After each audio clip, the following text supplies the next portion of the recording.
Good morning friends, मैं engineer Dinesh. दोस्तों, इस पटल का मुख्य उद्देश्य रोजगार सृजन ही है और उसी से रिलेटेड चीज़ें मैं प्रस्तुत करता हूँ। और भले ही आप सरकारी नौकरी के ही तलाश में हों, उसके लिए भी इस पटल से कम सामान्य ज्ञान, जनरल स्टडीज़ का ज्ञान आपको मिलता है। कई बार कठिन विषय जैसे आइंस्टीन की स्पेशल रिलेटिविटी, इस तरह के विषयों पे भी चर्चा करता हूँ मैं। लेकिन कोई भी चीज़ बियॉन्ड एम्प्लॉयमेंट नहीं होती। मुख्य उद्देश्य रोजगार ही है, क्योंकि अगर आने वाले वर्षों में हमें इस देश को तरक्की करनी है तो सबसे पहला बर्निंग इशू हमारे सामने एम्प्लॉयमेंट का ही है। और हमारे बच्चों को, खासतौर से युवाओं को, हमें दिशा भी प्रदान करनी है कि अगर हमने ये काम नहीं किया तो आने वाले वर्षों पे सड़कों पे आंदोलन हो सकते हैं।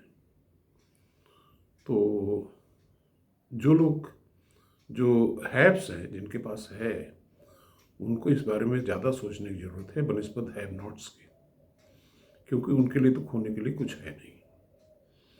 तो इसी परिप्रेक्ष्य में मैं वैश्विक और भारतीय स्तर के जो लीडर्स हैं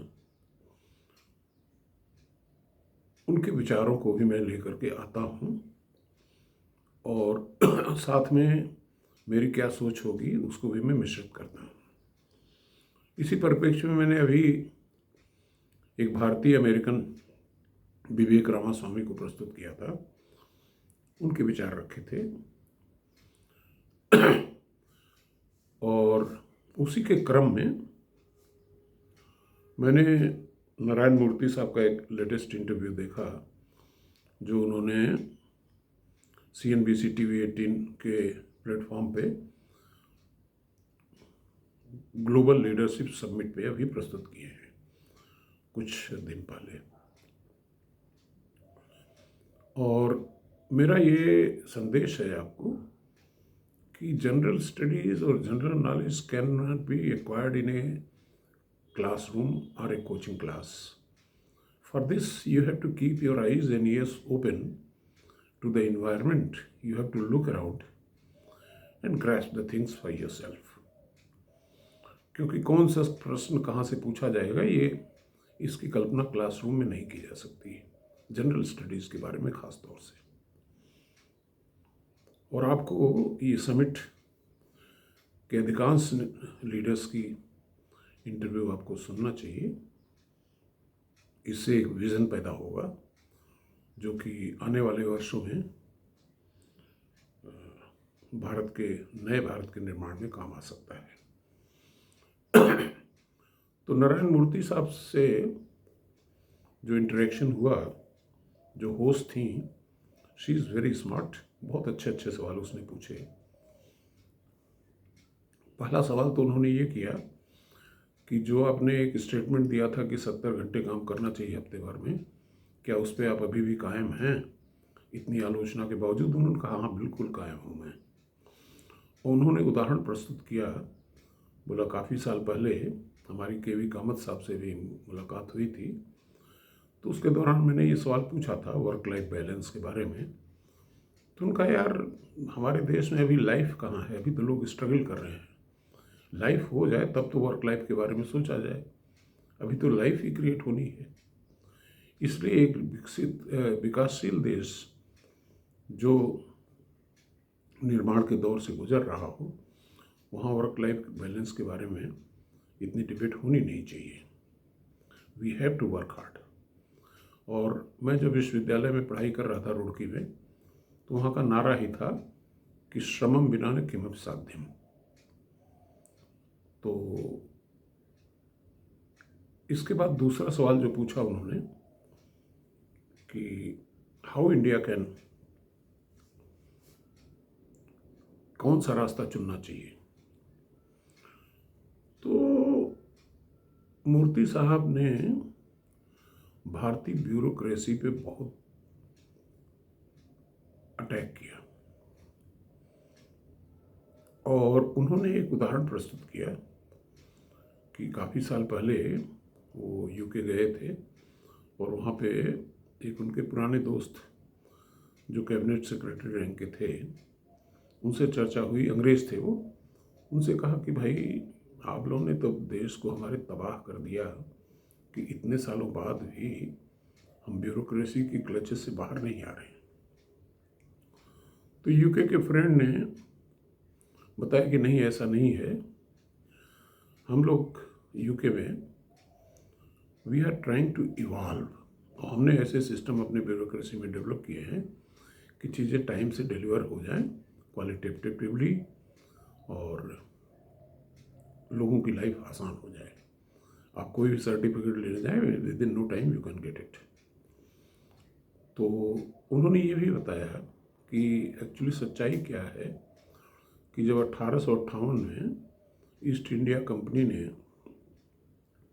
इंडिया को क्राउन को सौंपा, तो क्राउन ने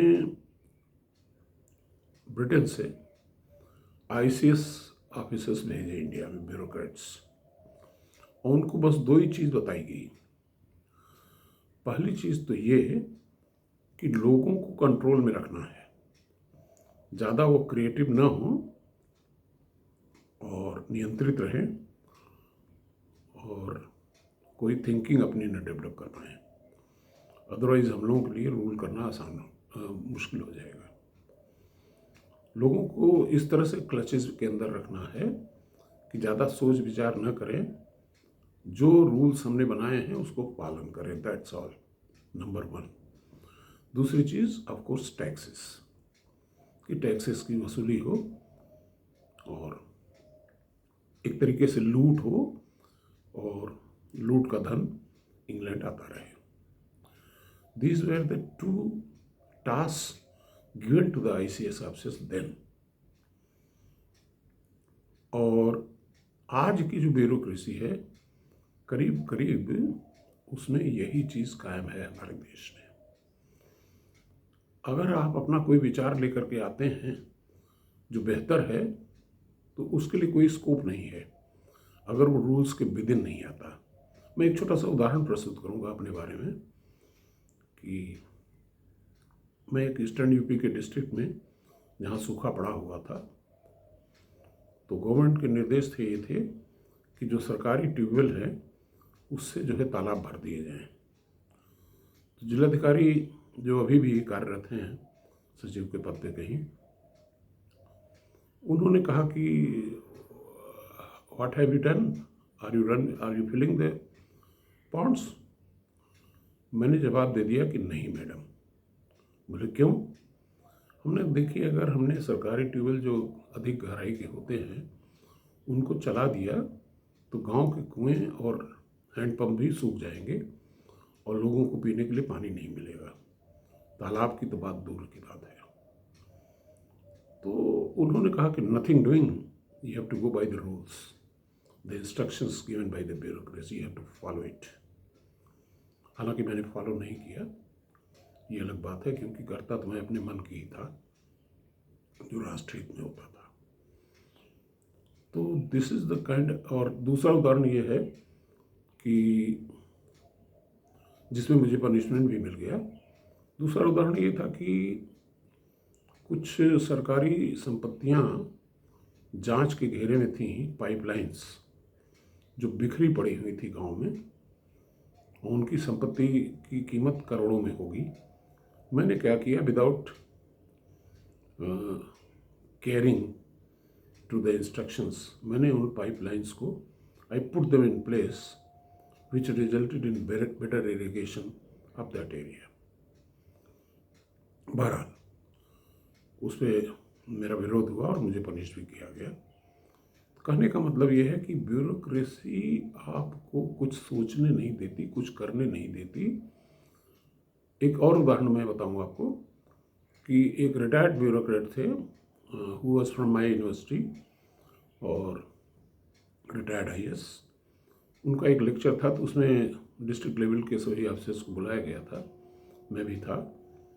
तो उसमें चर्चा ये हो रही थी कि you have to work within the funds allocated to you, not go beyond that, you don't have to create the liability. तो मैंने एक उदाहरण दिया कि जैसे साहब आपके चैम्बर में मान लीजिए कि 2 लोग आए और आपने पियन को बुलाया यार 3 कप चाय ले आओ। जब तक पियन निकल रहा था तब तक 2 लोग और आ गए। तो क्या पियन को 3 ही कप चाय लाना चाहिए या 5 लाना चाहिए, क्योंकि पैसा आपने 3 कप का दिया। जवाब आया उधर से कि नहीं, you can't by 5 cups, you have two by only 3 cups, उसी को बांट करके 5 कप में डिवाइड कर दो। हमने कहा ठीक। हमने कहा दूसरा प्रश्न पूछता हूँ मैं, हमारे पास इरिगेशन की पाइपलाइंस हैं, उसमें 1000 लीकेज का फंड है हमारे पास। अचानक से मार्च के महीने में एक्स्ट्रा लीकेजेस हो जाती हैं और लोगों के खेत डूबने लगते हैं, तो मुझे क्या करना चाहिए? Should I allow the water to flow in the fields और ट्राई टू कंट्रोल इट? इस पर उनका जवाब नहीं आया। कहने का मतलब ये है कि जो ब्रिटिश स्थापित करके गया था कि you have to work under rules, तो हम लोग वर्क टू रूल पे चल रहे हैं ये देश। We are not evolving. इस पे विचार। और नारायण मूर्ति साहब ने ये भी कहा कि what is administration, we have to infuse management rather than in administration in the governing system, in the system of governance। और उन्होंने तो यहाँ तक कह डाला कि ये जो IAS की एंट्री 3-4 विषय का एग्ज़ाम दे करके लोग चले आते हैं, प्रशासन करने लग जाते हैं, वहाँ पे मैनेजमेंट स्कूल्स और बिजनेस स्कूल्स के लोगों को एंट्री मिलनी चाहिए, and they should be trained for years and years so that they can take good decisions. तो दोस्तों, ये जो विचार हैं, और यही चीज़ रामास्वामी साहब कह रहे हैं अमेरिका में कि we have to finish the bureaucracy completely, wipe it out. वो तो डिपार्टमेंट्स को ख़त्म करने की बात कर रहे हैं। तो ये 21वीं शताब्दी का जो दौर है जिसमें हमको डिसरप्शन क्रिएट करना है, वहाँ पे अबाइड बाय द रूल्स वाला सिस्टम नहीं चल पाएगा। अदरवाइज 140 करोड़ के देश में चीज़ों को मैनेज करना बिल्कुल मुश्किल हो जाएगा। Thank you.